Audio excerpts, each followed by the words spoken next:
ಶ್ರೀ ಗುರುಭ್ಯೋ ನಮಃ. ಹರಿ ಓಂ. ಜ್ಞಾನಾನಂದಮಯಂ ದೇವಂ ನಿರ್ಮಲ ಸ್ಫಟಿಕಾಕೃತಿ ಮಾದಾರಾಂ ಸರ್ವವಿದ್ಯಾನಾಂ ಹಯಗ್ರೀವಮುಪಾಸ್ಮಹೆ.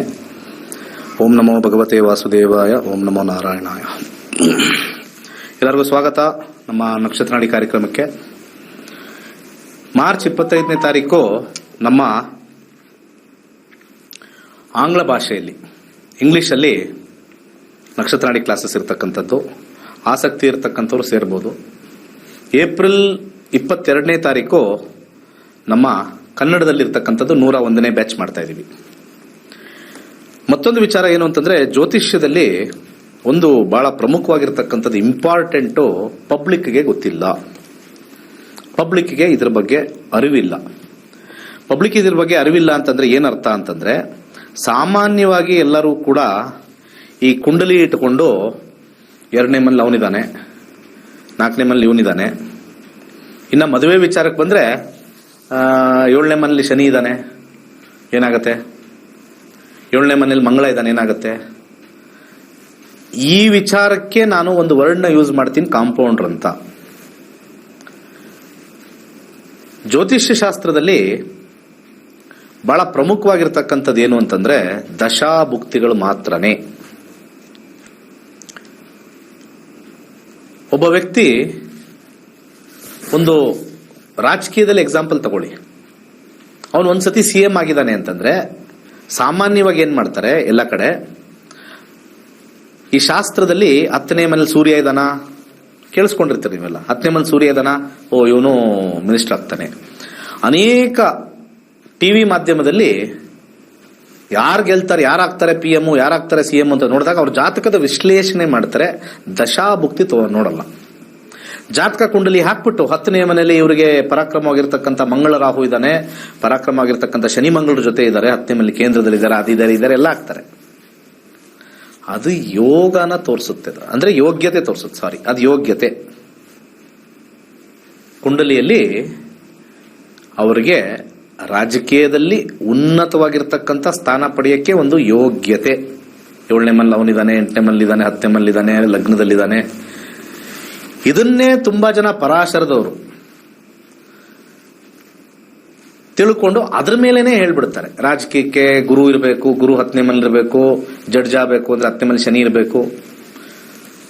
ನಾನು ಕನಿಷ್ಠ ಪಕ್ಷ ಒಂದು 7ರಿಂದ 8 ಜಡ್ಜ್ಗಳ ಜಾತಕ ನೋಡಿದ್ದೀನಿ. ಆ 7ರಿಂದ 10 ಜಡ್ಜ್ ಜಾತಕದಲ್ಲಿ 10ನೇ ಮನೇಲಿ ಯಾವ ಗ್ರಹನೂ ಇಲ್ಲ, ಹೆಚ್ಚು ಕಮ್ಮಿ 80%. 10ನೇ ಮನೇಲಿ ಯಾವ ಗ್ರಹನೂ ಇಲ್ಲ.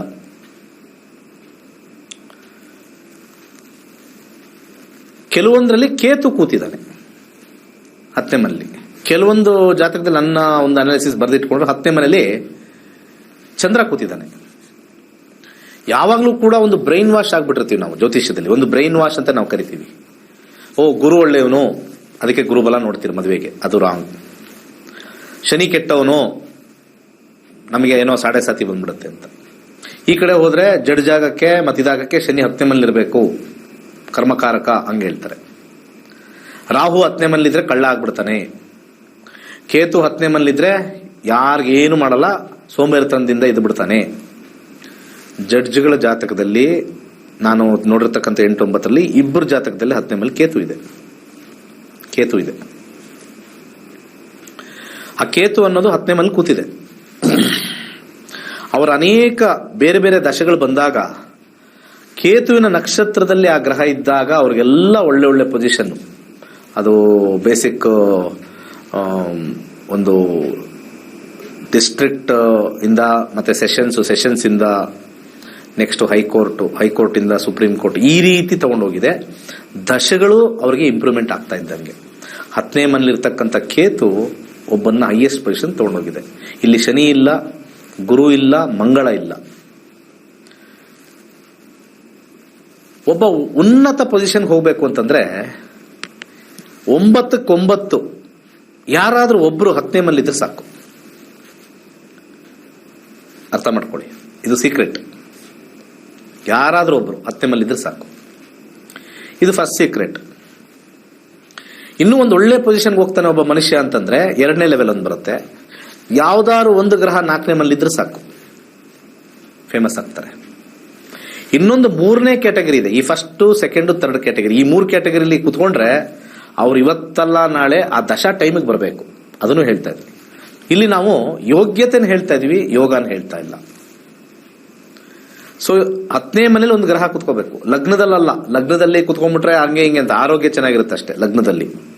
ಲಗ್ನದಲ್ಲಿ ಲಗ್ನಾಧಿಪತಿ ಲಗ್ನದಲ್ಲಿ ಕುತ್ಕೊಂಡ್ರೆ ಅವನಿಗೆ ಆರೋಗ್ಯ ಒಂದು ಚೆನ್ನಾಗಿರುತ್ತೆ, ಯಾವುದೇ ಅವನಿಗೆ ಪ್ರಾಬ್ಲಮ್ ಇಲ್ಲ, ನುಗ್ಕೊಂಡು ಹೋಗ್ತಾ ಇರ್ತಾನೆ. ಬಟ್ ಅಧಿಕಾರ ಸಿಗಬೇಕು ಅಂತಂದ್ರೆ ಲಗ್ನಾಧಿಪತಿ ಲಗ್ನದಲ್ಲಿ ಇದ್ರೆ ಸ್ಟ್ರಾಂಗ್ ಅಲ್ಲ. ಯಾಕಂದ್ರೆ ಪ್ರತಿಯೊಂದು ಲಗ್ನಾಧಿಪತಿನೂ ಇನ್ನೊಂದು ಮನೆನ ಆಳ್ತಾನೆ, ಅದ್ರ ಮೇಲೆ ಡಿಪೆಂಡ್ ಆಗುತ್ತೆ.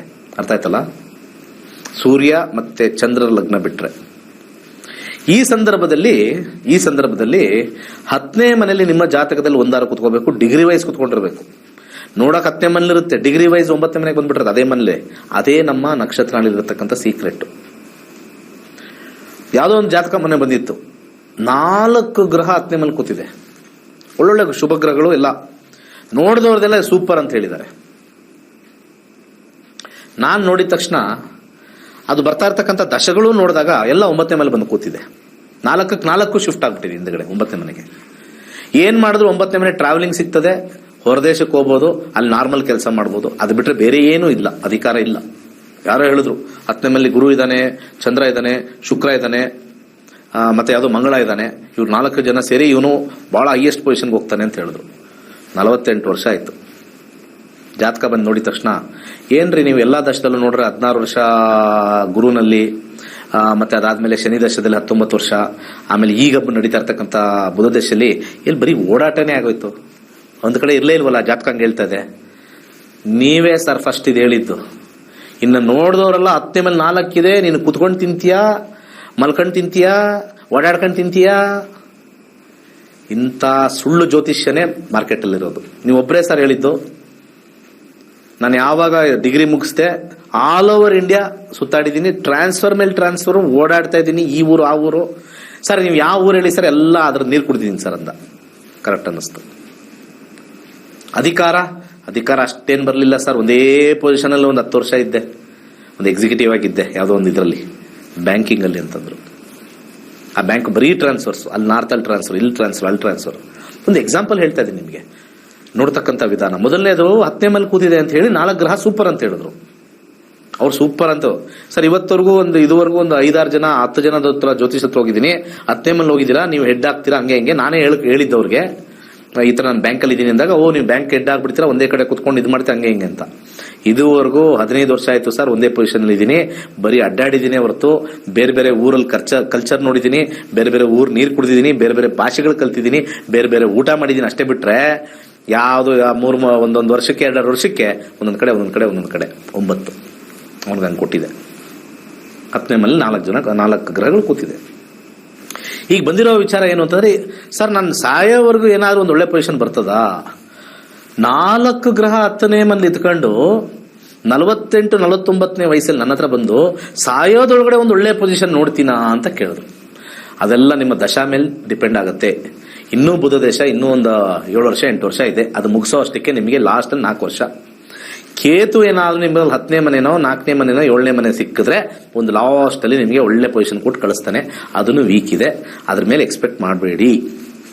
ಸರ್ ಹಿಂಗೆ ಹೇಳ್ಬಿಟ್ಟಿದ್ರೆ ನಾನು ನೆಮ್ಮದಿಯಾಗಿರ್ತಾ ಇದ್ದೆ. ಹೋಗೋ ಕಡೆ ಎಲ್ಲ ಸಿಗುತ್ತೆ ಅಂತ ಭರವಸೆ ಇಟ್ಕೊಳ್ಳೋದು, ಇವ್ರು ಸರಿ ಇಲ್ಲ ಅಂತ ಅವ್ರ ಹತ್ರ ಹೋಗೋದು, ಅವ್ರು ಸರಿ ಹೇಳಿ ಅಂತ ಇವ್ರ ಹತ್ರ ಹೋಗೋದು. ದಶಾಭುಕ್ತಿಗಳ ಮೇಲೆ ನೋಡಿ. ನಾನು ಫೈನಲ್ ಆಗಿ ನಿಮ್ಗೆಲ್ಲ ಹೇಳ್ತಾ ಇರೋದು ಒಂದೇ, 7ನೇ ಮನೇಲಿರ್ತಕ್ಕಂಥ ರಾಹು, 7ನೇ ಮೇಲೆ ರಾಹು ಕೇತುಗಳು ಕುತ್ಕೊಂಡ್ಬಿಟ್ಟಿದೆ, ಅದಕ್ಕೆ ಇವರಿಗೆ ಮದುವೆ ವಿಳಂಬ, ಅದಕ್ಕೆ 7ನೇ ಮೇಲೆ ಶನಿ. ಇದೆಲ್ಲ ಕಾಂಪೌಂಡರ್ ಲೆಕ್ಕಾಚಾರ. ಯಾವ ಕಾಂಪೌಂಡರು ದಶಾಭುಕ್ತಿ ಮೇಲೆ ನಿರ್ಣಯ ಮಾಡಲ್ವೋ 100% ಆಗಲ್ಲ. ಈಗ 11ನೇ ಮನೇಲಿ ಒಂದು 3 ಗ್ರಹ ಕೂತಿರುತ್ತೆ, ಲಾಭದ ಮನೇಲಿ 3 ಗ್ರಹ ಕೂತಿರುತ್ತೆ. ಆ 3 ಗ್ರಹದ ದಶನೇ ಬಂದಿಲ್ಲ ಅಂದ್ರೆ ಆಪರೇಟೇ ಆಗಲ್ಲ. ಅಥವಾ 3 ಗ್ರಹ ನಕ್ಷತ್ರದಲ್ಲಾರು ಬಂದಿದ್ದಾರೆ, ಅದು ಆಪರೇಟೇ ಆಗಲ್ಲ. ಮತ್ತೆ ವೇಸ್ಟ್ ಆಯ್ತಲ್ಲ. It is not easy. Vijay Mallya ಜಾತಕ ಬಹಳ ಇಂಪಾರ್ಟೆಂಟ್ ಆಗಿರ್ತಕ್ಕಂಥದ್ದು. ಒಂದು ಡಿಸ್ಪ್ಲೇ ಮಾಡಿ, ಸುಮ್ಮನೆ ಒಂದು ವಿಜಯ್ ಮಲ್ಯ ಜಾತಕ ಸುಮ್ಮನೆ ಹಂಗೆ ಹಾಕ್ತೀನಿ. 18 ಡಿಸೆಂಬರ್ 1955 11:30 ಇರೋದು. ಸೊ ಇಲ್ಲಿ ಅವ್ರು ಹುಟ್ಟಿರೋದು ಬಂಟ್ವಾಳ. ನಾನೊಂದು ಎಕ್ಸಾಂಪಲ್, ಅವ್ರದ್ದೇ ಇಂಪಾರ್ಟೆಂಟ್ ತಗೋಬೇಕು ಅಂತಲ್ಲ, ಜಸ್ಟ್ ಒಂದು ಅನಾಲಿಸಿಸ್ ಕೊಡ್ತೀನಿ. ಸಾಮಾನ್ಯವಾಗಿ ನೋಡಿದ ತಕ್ಷಣ ಅವ್ರು ಫಸ್ಟೇ ಹೇಳ್ಬಿಡ್ಬೇಕು, ಓ ಇದು ವಿಜಯ ಮಲ್ಯ ಅಂತ. ಅದು ಹೇಳಕ್ ಬರಲ್ಲ, ಯಾರೋ ಹೇಳ್ಬೇಕಲ್ವಾ ಇದು ವಿಜಯ ಮಲ್ಯ ಜಾತಕ ಅಂತ. ಸುಮ್ಮನೆ ಜಾತಕ ಹೆಂಗಿದೆ ನೋಡ್ರಿ ಅಂದ್ರೆ ಏನೇನೋ ಹೇಳ್ಬಿಡ್ತಾರೆ. ಇವರಿಗೆ 9ನೇ ಮನೇಲಿ ಈ ಗ್ರಹ ಇದೆ, 10ನೇ ಮನೇಲಿ ಈ ಗ್ರಹ ಇದೆ, 12ನೇ ಮನೇಲಿ. ಇವೆಲ್ಲ ಪರಾಶರದವ್ರು ಟೋಟಲ್ ಮಾಡ್ಬಿಟ್ಟು ಸೂಪರ್ ಅಂದ್ಬಿಡ್ತಾರೆ. ಕೇಂದ್ರದಲ್ಲಿ ಬೇರೆ ಗುರು ಇದೆ. ಸೊ 1, 2, 3, 4, 5, 6 ಗ್ರಹಗಳು. ಎಲ್ಲರಿಗೂ ಬರದೆ 9 ಗ್ರಹ. ಅದ್ರಲ್ಲಿ 6 ಗ್ರಹಗಳು 9, 10, 11 ಇದು ಬಹಳ ಶ್ರೇಷ್ಠ ಅಂತ ಹೇಳ್ಬಿಡ್ತಾರೆ. ಯಾಕಂದ್ರೆ ಧರ್ಮದ ಮನೇಲಿ ಒಂದಿದೆ, ಕರ್ಮದ ಮನೇಲಿದೆ, ಲಾಭಸ್ಥಾನದಲ್ಲಿ 3 ಇದೆ, ಇದಕ್ಕಿನ ಬೇಕಾ ಅಂತಾರೆ. ಯಾಕೋ ಚಂದ್ರ ಒಂದು ವೀಕ್ ಇದೆ ಅಂತ ಹೇಳ್ಬಿಡ್ತಾರೆ.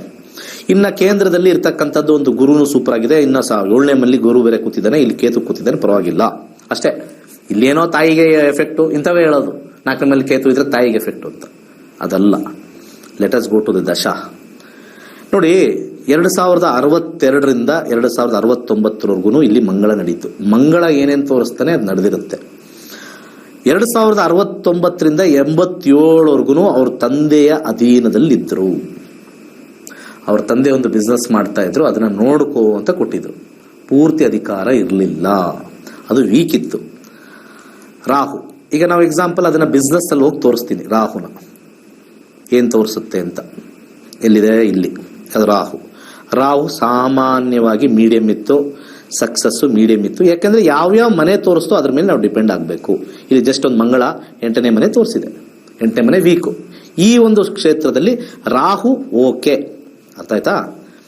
ಆಯ್ತು. 87 ಆಗಿದ ತಕ್ಷಣನೇ ಆ ಟೈಮಲ್ಲೇ ಅವ್ರಿಗೆ ಅವ್ರ ತಂದೆ ಸ್ವಲ್ಪ ಇದಾದ ಮೇಲೆ ಅವ್ರಿಗೆ ನೆಕ್ಸ್ಟ್ ಅವ್ರಿಗೆ ಕಂಪ್ಲೀಟ್ ಅಥಾರಿಟಿ ಬಂದ್ಬಿಡ್ತು. ಯಾವಾಗ?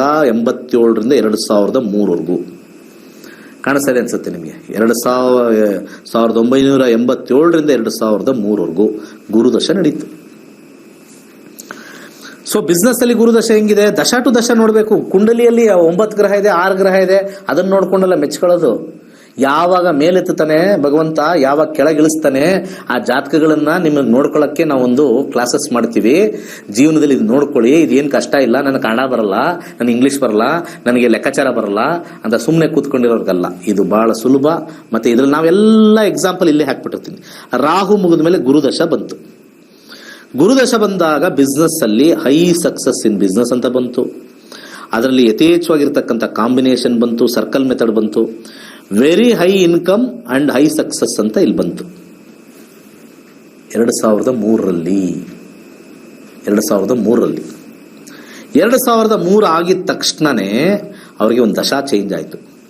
2003ರಿಂದ 2022ವರೆಗೂ ಶನಿ ದಶಾ ಬಂತು. ಇದರಲ್ಲಿ ಹೆಂಗಿರುತ್ತೆ ಅವ್ರದ್ದು ಬಿಸ್ನೆಸ್ ಶನಿ ಅಂತ? ಶನಿ ದಶದಲ್ಲಿ ನೋಡ್ಬೇಕು ಹೋಗಿ. ಶನಿ ದಶದಲ್ಲಿ ನೋಡ್ಬೇಕಾದ್ರೆ ಇಲ್ಲಿ ನಾನು ಬಿಸ್ನೆಸ್ ಅಲ್ಲಿ ಆ ಗುರು ಆದ್ಮೇಲೆ ಶನಿಗೆ ಹೋದ್ರೆ ಏನೂ ಇಲ್ಲ. ಯಾವ್ದೋ ಹಾಡು ಹೇಳ್ತಾರಲ್ಲ, ಈಗ ಹೊಸದು ಫುಲ್ ಹಿಟ್ ಆಗಿದೆ ನೋಡಿ, ಏನಿಲ್ಲ ಏನಿಲ್ಲ, ಹಂಗೆ. ಇಷ್ಟೇ ಮೀಡಿಯಂ ಸಕ್ಸಸ್ ಇನ್ ಬಿಸ್ನೆಸ್, ಎಲ್ಲ ಬ್ಯಾಡ್ ಸೈಡ್ ಹಿಟ್ ಆಗಿದೆ, ಏನು ಕೊಡಲ್ಲ ಶನಿ. 2003ರಲ್ಲಿ ಕಿಂಗ್ ಫಿಶರ್ ಯಾವುದೋ ಏರ್ಲೈನ್ ಸ್ಟಾರ್ಟ್ ಮಾಡಿ ವಿತಿನ್ 2 years ದಿವಾಳಿ ಆಗಿ ಓಡೋಗಿ ಎಲ್ಲಿ ಓಡೋದ್ರು ಪತ್ತೆ ಇಲ್ಲ, ಇವತ್ತು ಆಚೆನೇ ಇದ್ದಾರೆ. ಇದು ಮುಗೀತಿದ್ದು 22ಕ್ಕೆ ಮುಗೀತು. 2022 ಆದ್ಮೇಲೆ ನೆಕ್ಸ್ಟ್ ಯಾವ್ದು ಬಂತು ಅವ್ರಿಗೆ? ಈಗ ನಡೀತಾ ಇರ್ತಕ್ಕಂಥದ್ದು 2022ರಿಂದ ಬುಧ ನಡೀತಾ ಇದೆ. 9-12 ಅಂದ್ರೆ ಆಚೆ, ಅವೇ ಫ್ರಮ್ ಹೋಮ್. ಯಾವಾಗ್ಲೂ ಅದು ಯಾವಾಗ್ಲೂ ಆಚೆ ಇದಾರ, ಅದು ಟ್ರಾವೆಲ್ ಅಲ್ಲಿ ನೋಡ್ಬೋದು. ಅವ್ರಿಗೆ ಶನಿಗೆ ಆಚೆ ಕರ್ಕೊಂಡೋಗಿ ಬಿಟ್ಬಿಡ್ತು. ಟ್ರಾವೆಲ್ ಅಲ್ಲಿ ತೋರಿಸ್ತೀನಿ ನೋಡಿ. ಟ್ರಾವೆಲ್ ಅಂದ್ರೆ ಅಬ್ರಾಡ್ ಟ್ರಾವೆಲ್. ಇಲ್ಲಿ ಶನಿ ತೋರಿಸ್ತೀನಿ ನೋಡಿ, ಏನಂತಿದೆ ಇಲ್ಲಿ? ಮನೇಲೇ ಇಲ್ಲ, ಮನೇಲಿ ಇರಲ್ಲ ಅವರು. Indication of away from home or abroad very high. ಅರ್ಥ ಆಯ್ತಲ್ಲ? ಹೀಗೆ. ಸೊ ಹಾಗೆ ಇಲ್ಲಿ ಆಚೆ ಓಡಾಡೋದು ಇತ್ತು, ಮನೇಲಿರೋದು ಇತ್ತು ಗುರುದಶದಲ್ಲಿ. ಶನಿ ದಶ ಬಂದಾಗ ಇಲ್ಲವೇ ಇಲ್ಲ, ಅವ್ನು ಈ ಕಡೆ ಬರೋದೇ ಇಲ್ಲ, ಹುಟ್ಟಿರೋ ಊರಿಗೆ ಹುಟ್ಟಿರೋ ದೇಶಕ್ಕೆ. ಹೀಗೆ ದಶ ಟು ದಶ ನೋಡಿ ಡಿಸೈಡ್ ಮಾಡ್ತೀವಿ. ಹೋಪ್ ಎಲ್ಲರಿಗೂ ಅರ್ಥ ಆಯ್ತು ಅನ್ಸುತ್ತೆ. ಜ್ಯೋತಿಷ್ಯ ಸುಮ್ಮನೆ 7ನೇ ಮನೇಲಿ ಅವನ್ ಕೂತವನೆ, 7ನೇ ಮನೇಲಿ ಇವನ್ ಕೂತವನೆ, 4ನೇ ಮನೇಲಿ ಕೂತವನೆ ಅಂತ ಹೇಳಿ ಅಲ್ಲಿ ಯಾವುದೋ 4 ಪಂಚಾಂಗ ತಿರ್ಗಾರ ಹತ್ರ ಹೋಗ್ತಿರಲ್ಲ. ಯಾರ್ಯಾರು ಈ ಪಂಚಾಂಗ ನೋಡ್ಕೊಂಡು ಹೇಳೋರ್ಗು ಇದೊಂದು ನಿಮಗೊಂದು ಎಕ್ಸಾಂಪಲ್ ಕೊಟ್ಟಿದ್ದೀನಿ. ಅರ್ಥ ಆಯ್ತಲ್ಲ? ಸಾಕಷ್ಟು ಜಾತಕಗಳನ್ನ ನಾನು ಹಾಕ್ತೀನಿ ಇನ್ಮೇಲೆ, ಬೇಕಾದಷ್ಟು ಜಾತಕ ಯಾರ್ಯಾರ ಜೀವನದಲ್ಲಿ ಹೆಂಗೆ ಯಾವ್ಯಾವ ಟೈಮಲ್ಲಿ ಸ್ಟೇಜ್ ಹೋಗಿದೆ. ನರೇಂದ್ರ ಮೋದಿ ಜಾತಕನೂ ಹಾಕ್ತೀನಿ. ಹೆಂಗವರು ಯಂಗ್ ಏಜಲ್ಲಿ ಬರೀ ಬಡತನ ಇತ್ತು, ದಶಾ ಮುಂದೆ ಹೋಗ್ತಾ ಹೋಗ್ತಾ ಹೋಗ್ತಾ ಹೋಗ್ತಾ ಹೋಗ್ತಾ ದಶಾ ಒಂದಕ್ಕೆ ಮೇಲಕ್ಕೆ ತಗೊಂಡೋಯ್ತು, ಕೆಳಗೆ ಬೀಳಿಸಿಲ್ಲ. ದಶಾನೇ ಹೇಗೆ ವಿಜಯ ಮಲ್ಯದಲ್ಲಿ ಹಿಂಗ್ ತಗೊಂಡೋಗಿ ದಶಾ ಹಿಂಗ್ ಬೀಳಿಸ್ತೋ, ನಿಮ್ಮ ಅಪ್ರಾಣೆ ನಮ್ಮ ಅಪ್ರಾಣೆ ಹೇಳ್ತೀನಿ, ಜಾತಕದಲ್ಲಿ ಮಾತ್ರ ಕಂಡಿಡಿಯಕ್ಕಾಗಲ್ಲ, ಕುಂಡಲ್ಲಿ ಕಂಡಿಡಿಯಕ್ಕಾಗಲ್ಲ. ಅದನ್ನ ನೋಡಿ ನೋಡಿ ನೋಡಿ ಪೂಜೆ ಅಂತೆ ಅದಂತೆ ಇದಂತೆ ಪೂಜೆ ಮಾಡ್ಸೋದು ತಪ್ಪಲ್ಲ. ಅದ್ರಲ್ಲಿ ಏನೋ ಆಗತ್ತೆ ಅಂತ ತೋರಿಸಿದ್ರೆ ಹೋಗಿ ಪೂಜೆ ಮಾಡಿ, ಲಕ್ಷ ಬೇಕಾದ್ರೆ ಖರ್ಚು ಮಾಡಿ ಹಾಗೆ ಆಗುತ್ತೆ. ಆಗಲ್ಲ ಅಂತ ಬಂದ್ರೆ ನೀವು ಕೋಟಿ ಖರ್ಚು ಮಾಡಿದ್ರು ಆಗಲ್ಲ. ಕ್ಲಿಯರಾ?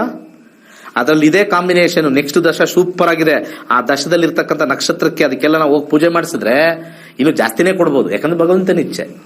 ಲಕ್ಷ ಖರ್ಚು ಮಾಡಿದ್ರು ಕೂಡ ನಿಮ್ಗೆ ಚೆನ್ನಾಗಾಗೋದು ಇನ್ನೂ ಡಬಲ್ ಆಗುತ್ತೆ. ಚೆನ್ನಾಗಲ್ಲ ಅಂದ್ರೆ ನೀವು ಕೋಟಿ ಖರ್ಚು ಮಾಡಿದ್ರು ಆಗಲ್ಲ. ಈ ಕಾನ್ಸೆಪ್ಟ್ ಮೇಲೆ ಎಲ್ಲಾ ಅಸ್ಟ್ರಾಲಜರ್ಸ್ ಹೋಗ್ಬಿಟ್ರೆ ನೀವು 5 ಲಕ್ಷನೋ 3 ಲಕ್ಷನೋ 6 ಲಕ್ಷನೋ ಎಷ್ಟು ಬೇಕಾದ್ರೂ ಪೂಜೆ ಖರ್ಚು ಮಾಡ್ಕೊಳ್ಳಿ, ಚಿಂತವೇ ಇಲ್ಲ. ಉದ್ಧಾರ ಆಗ್ತೀರಾ, ನಿಮ್ ದುಡ್ಡು ಬಂದೇ ಬರುತ್ತೆ, ಮಾಡ್ಕೊಳ್ಳಿ. ಬರೋದಿಲ್ಲ ಅಂದಾಗ ನಿಮ್ ದುಡ್ಡು ಹೋದ್ರೆ ಯಾರನ್ನ ಬೈತೀರಾ? ಜ್ಯೋತಿಷ್ಯನ ಬೈತೀರಾ. ಅದಕ್ಕಿಂತ ಹೆಚ್ಚಾಗಿ ಜ್ಯೋತಿಷ್ಯನ ಬೈತೀರಾ, ಜ್ಯೋತಿಷಿಗಳನ್ನ ಬೈಯಲ್ಲ.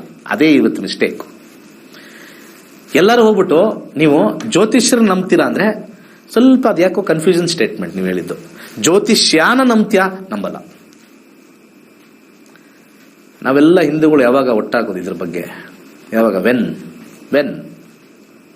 ಇದು ಒಟ್ಟಾಗಿ ನಮ್ದು ಅಂತ ಯಾವಾಗ ತಗೊಳ್ಳೋದು? ಬೇರೆ ಅನ್ಯ ಇರ್ತಕ್ಕಂಥ ಬೇರೆ ಧರ್ಮದವರು ನಮ್ದು ಅಂತ ಹೇಳಿ ಒಂದು ಗ್ರಂಥನ ಇಟ್ಕೊಂಡು ಅದೇ ಇದು ಅದ್ರಲ್ಲಿ ಏನ್ ಡೈರೆಕ್ಷನ್ ಕೊಡುತ್ತೋ ಇಲ್ವೋ ಅವರವರ ವೈಯಕ್ತಿಕ ಬಿಟ್ಟಿರತಕ್ಕಂಥದ್ದು. ನಮ್ದು ದಾರಿ ಕೊಡ್ತಕ್ಕಂಥದ್ದ ಒಂದು ಜ್ಯೋತಿಷ್ಯನ, ಅದು ಹಿಂದೂ ಧರ್ಮದಲ್ಲಿ ಇರ್ತಕ್ಕಂಥ ಒಂದು ಭಾಗನ ಒಟ್ಟಾಗಿ ಸೇರಿ ಬನ್ರಿ ಮಾಡ್ರಿ ಅಂದ್ರೆ ಅದ್ರಲ್ಲಿ 108 ಇದು. ನಾನ್ ನಂಬಲ್ಲ. ನೋಡಿದ್ರೆ ತಾನೆ, ಕಲ್ತ್ರೆ ತಾನೆ ನಂಬೋದಲ್ಲ ಮೊದಲು ಅಲ್ವಾ? ಕಲ್ತ್ರೆ ತಾನೆ ನಂಬೋದು ಫಸ್ಟು, ತಿಳ್ಕೊಂಡ್ರೆ ತಾನೆ. ಐ ಡೋಂಟ್ ಬಿಲೀವ್ ABCD ಅಂದ್ರೆ, ನಾನು ABCD ನಂಬಲ್ಲ ಅಂದ್ರೆ ಕಲ್ತ್ರೆ ತಾನೆ A to Z ಗೊತ್ತಾಗೋದು. I don't believe in sentence formation ಅಂದ್ರೆ ಕಲ್ತಾದ್ಮೇಲೆ ವರ್ಡ್ ಬಂದ್ಬಿಟ್ಟು ವರ್ಡ್ ಆದ್ಮೇಲೆ ಸೆಂಟೆನ್ಸ್ ಆದ್ರೆ ತಾನೆ ಅದಕ್ಕೊಂದು ಮೀನಿಂಗ್ ಬರುತ್ತೆ. ಬಿಲೀವ್ ಅನ್ನೋದು ನಾವು ತಿಳ್ಕೊಂಡಿರ್ಬೇಕು. 200 ವರ್ಷದ ಕೆಳಗಡೆ ಈ ರೀತಿ ಒಂದು ಮೊಬೈಲ್ ಇದೆ, ಹಿಂಗಿಟ್ಕೊಂಡು 1000 ಮೈಲಿ ದೂರ ನಾವು ಹಿಂಗೆ ಮಾತಾಡ್ತೀನಿ ಅಂದ್ರೆ ಇವ್ನ ಯಾರೋ ಹುಚ್ಚ ಇರಬೇಕು. ಕಲ್ಲು ಹೊಡೆದಿದ್ರು ಎಷ್ಟೋ ಜನ, ಇವ್ನ ಯಾರೋ ಮಠ ಮಂತ್ರದವನು ಅಂತ. ಬಹಳ ಹಿಂದೆ ಏನಾರು ಒಂದು ಟೆಕ್ನಿಕಲ್, ಈ ಜಾದು ಗೀದು ಎಲ್ಲ ಮಾಡ್ತಾರೆ, ಮ್ಯಾಜಿಕ್ ಮಾಡ್ತಾರಲ್ಲ, ಅದೆಲ್ಲ ಟೆಕ್ನಾಲಜಿನೇ, ಇನ್ನೇನಿಲ್ಲ. ಟೆಕ್ನಾಲಜಿಲೇ ಎಲ್ಲ ಮಾಡೋದು. ಆ ಟೆಕ್ನಾಲಜಿ ಏನೋ ಮಾಡ್ಬಿಟ್ರೆ ಇವ್ನ ಯಾರೋ ಮಠ ಮಂತ್ರ ಮಾಡೋನು, ದೇವಾಗಿವ ಇವನಿಗೆ ಏನು ಜೋಬಲ್ ಇದೆ, ಇವನಿಗೆ ಯಾವುದೋ ಕ್ಷುದ್ರ ದೇವತೆಗಳು ಆಹ್ವಾನ ಆಗಿದೆ, ಅದಕ್ಕೆ ಇವೆಲ್ಲ ಮಾಡ್ತಾನೆ, ಏನೋ ಟೆಕ್ನಾಲಜಿ ಯೂಸ್ ಮಾಡ್ತಾ ಇದ್ದೆ. ಎಷ್ಟೊಂದು ವಿಸ್ಮಯಗಳು ಇರ್ತಕ್ಕಂಥದ್ದು ಇದೆ ನಮ್ಮ ಜೀವನದಲ್ಲಿ. ಆಗಿನ ಟೈಮಲ್ಲಿ ಯಾರೋ ಹಿಂಗೆ ಇಟ್ಕೊಂಡು ನಾನು ಮಾತಾಡ್ತಾ ಇದ್ದೀನಿ ನೋಡು, 1000 ಮೈಲಿ 100 ಮೈಲಿ ದೂರ ಇದ್ದಾನೆ ನೋಡು, ಮಾತಾಡ್ತಾ ಇದ್ದೀನಿ ನೋಡು, ಏನು ವೈರ್ ಇಲ್ಲ ಏನಿಲ್ಲ, ಸುಮ್ಮನೆ ಹಿಂಗೆ ಇಟ್ಕೊಂಡು ಮಾತಾಡೋದು ಅಂತಂದ್ರೆ ಇವ್ನ ಯಾರೋ ಹುಚ್ಚ ಅಂತ ಇದ್ರು ಒಂದು ಟೈಮಲ್ಲಿ. ಇವ್ನ ಯಾರೋ ಹುಚ್ಚ ಪಕ್ಕ. 200 ವರ್ಷದ ಕೆಳಗಡೆ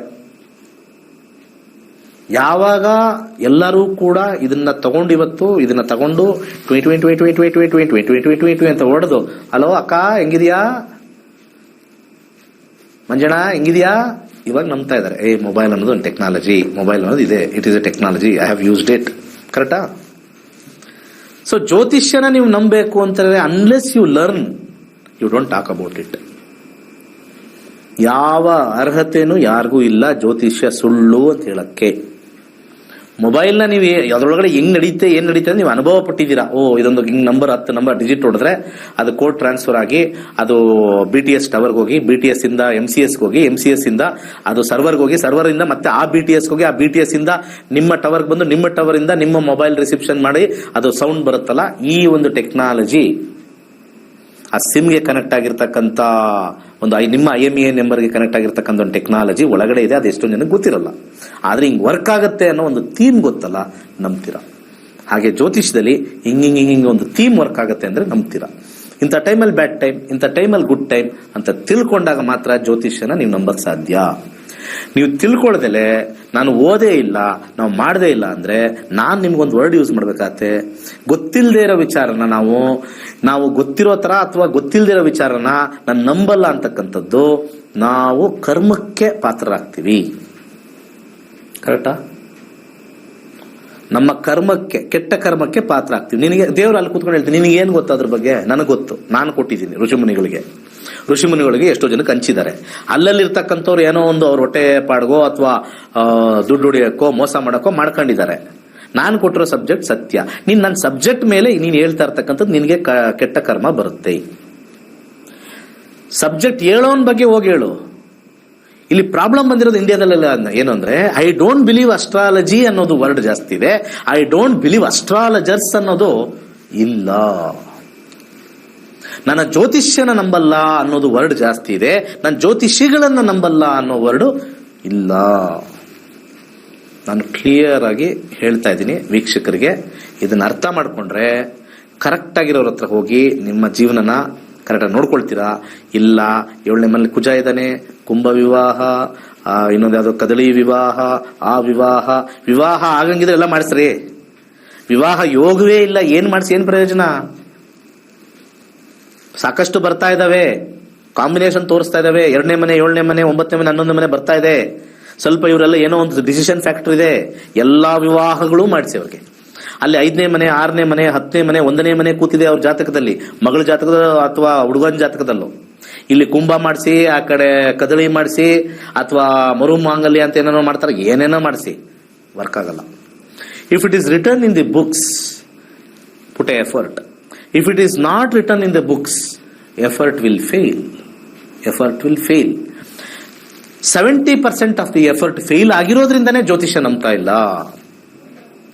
70% ಆಫ್ ದಿ ಅಸ್ಟ್ರಾಲಜಿಲಿ ಹೇಳ್ತಕ್ಕಂಥದ್ದು ಫೇಲ್ ಆಗಿರೋದ್ರಿಂದನೇ ಜ್ಯೋತಿಷ್ಯನ ನಂಬ್ತಾ ಇಲ್ಲ. ಆದ್ರೆ ಇನ್ನೂ ಜ್ಯೋತಿಷ್ಯಗಳನ್ನ ನಂಬ್ತಾ ಇದ್ದಾರೆ. Stop believing them. ಬಟ್ ಇದರಲ್ಲಿ 100% ಸತ್ಯ ಇದೆ. ಹೇಳೋರ್ ಬಾಯಲ್ಲಿ ಕರೆಕ್ಟಾಗಿ ಬರ್ತಾ ಇಲ್ಲ. ಇದಕ್ಕೆ ಯಾರ್ಯಾರು ಎಲ್ಲೆಲ್ಲಿ ಸರ್ಟಿಫಿಕೇಟ್ ಮಾಡ್ಕೊಂಡು, ನೀವು ಹೋಗೋರ್ ಕಡೆ ಎಲ್ಲ ಸರ್ಟಿಫಿಕೇಟ್ ಕೇಳಿ. ಒಂದು. ಎರಡನೇದು, ಎಷ್ಟು ವರ್ಷದಿಂದ ಮಾಡ್ತಾ ಇದ್ದೀರಾ? ಮಾಡ್ತಾ ಇದ್ವಿ 10 ವರ್ಷ ಆಯ್ತು. ಎಷ್ಟು ಜನಗಳನ್ನ ನೀವು ಶಿಷ್ಯಂದ್ರನ್ನ ಹುಟ್ಟಾಕಿದ್ದೀರಾ ನಿಮ್ಮ ಕೆಳಗಡೆ? ಇದು 2ನೇ ಪಾಯಿಂಟ್ ಕೇಳಿ. ಎಷ್ಟು ಪ್ರೆಡಿಕ್ಷನ್ಗಳು ನಿಮ್ ಟ್ರೂ ಆಗಿದೆ? ಸತ್ಯವಾಗಿ ಹೇಳ್ತೀರಾ? ಆಗಲ್ಲ ಅಂದ್ರೆ ಆಗಲ್ಲ ಅಂತ ಹೇಳ್ತೀರಾ, ಆಗತ್ತೆ ಅಂದ್ರೆ ಹೇಳ್ತೀರಾ? ಎಷ್ಟು ಜನಕ್ಕೆ ಹೇಳಿದ್ದೀರಾ? ಅಥವಾ ಎಲ್ಲಾನು ಕೂಡ ಆಗದೆ ಇರೋದನ್ನ ಪೂಜೆ ಮಾಡಿ ಟ್ರೈ ಮಾಡಿ ಅಂತ ಹೇಳಿ ಇಂಡೈರೆಕ್ಟ್ ಆಗಿ ಮಾಡ್ಕೊಂಡು ಸುಮ್ಮನೆ ಆ ಸಬ್ಜೆಕ್ಟ್ ನ ಹಾಳು ಮಾಡಿದ್ದೀರಾ? ಇಷ್ಟೇ ಫ್ಯಾಕ್ಟರ್. ಓಕೆ, ಇಂಗ್ಲಿಷ್ ಇದೆ. ಮಾರ್ಚ್ 25ನೇ ತಾರೀಕು ಇಂಗ್ಲಿಷ್ ಇದೆ. ಏಪ್ರಿಲ್ 22ನೇ ತಾರೀಕು ಕನ್ನಡ ಇದೆ. ನಿಮ್ಮ ಜೀವನದಲ್ಲಿ ದಶ ಒಬ್ಬರಲ್ಲ, ನಿಮ್ಮ ಕುಟುಂಬ ಸಮೇತರ ಕಲೀರಿ. ಅವರವ್ರ ಜೀವನದಲ್ಲಿ ದಶಾ ಚೇಂಜ್ ಆಗ್ತಾ ಇದ್ದಂಗೆ ಕಷ್ಟಗಳು ಬಂದಾಗ ನಾವು ಮುಂದೆ ಹಿಂಗಿದೆ, ನಾವು ಹುಷಾರಾಗಿರ್ಬೇಕು ಅಂತ ತಿಳ್ಕೊಂಡು ನೆಮ್ಮದಿಯಾಗಿದ್ಬಿಟ್ರೆ ಏನು ಎಫೆಕ್ಟ್ ಆಗಲ್ಲ. ಇದೊಂದು ಸೀಕ್ರೆಟ್ ಕೋಡ್ ಜ್ಯೋತಿಷದಲ್ಲಿ ಕೊಟ್ಟಿರೋದು. ನಮ್ಮ ಅದೃಷ್ಟ ಕರ್ನಾಟಕದಲ್ಲಿ ಇದುವರೆಗೂ 60,000 ಜನಕ್ಕೆ ಹೇಳ್ಕೊಟ್ಟಿದ್ದೀನಿ. ನಿಮಗೂ ಅದೃಷ್ಟ ಇದೆಯಾ? ಬನ್ನಿ, ಅದೃಷ್ಟ ತಗೊಳ್ಳಿ, ಅದೃಷ್ಟನ ಉಳಿಸ್ಕೊಂಡು ಬೆಳೆಸ್ಕೊಳ್ಳಿ. ಒಳ್ಳೇದಾಗ್ಲಿ. ಸರ್ವೇ ಜನ ಸುಖಿನೋ ಭವಂತು. ಜ್ಯೋತಿಷ್ಯ ಕಲಿಯಬೇಕೆಂಬ ಆಸಕ್ತಿ ಇದೆಯೇ? ಪಂಡಿತ್ ದಿನೇಶ್ ಗುರುಜಿ ಅವರು ನಡೆಸಿಕೊಡುವ ನಕ್ಷತ್ರ ನಾಡಿ ತರಗತಿಯಲ್ಲಿ ನಿಮ್ಮ ಜೀವನದಲ್ಲಿ ಸಂಭವಿಸಲಿರುವ ಸಿಹಿ ಕಹಿ ಘಟನೆಗಳನ್ನು ದಶಾಭುಕ್ತಿ ಮುಖಾಂತರ ತಿಳಿಯಿರಿ. ಏಪ್ರಿಲ್ 22ರಂದು ಶುರುವಾಗುವ 15 ದಿನಗಳ ಆನ್ಲೈನ್ ತರಗತಿಗಳಿಗೆ ನೋಂದಾಯಿಸಿಕೊಂಡು ಸನಾತನ ಪರಂಪರೆಯ ನಕ್ಷತ್ರ ನಾಡಿ ಜ್ಯೋತಿಷ್ಯವನ್ನು ಕಲಿಯಿರಿ. ಹೆಚ್ಚಿನ ಮಾಹಿತಿಗಾಗಿ ನಮ್ಮ ನಕ್ಷತ್ರ ನಾಡಿಯನ್ನು ಸಂಪರ್ಕಿಸಿ. ಧನ್ಯವಾದಗಳು.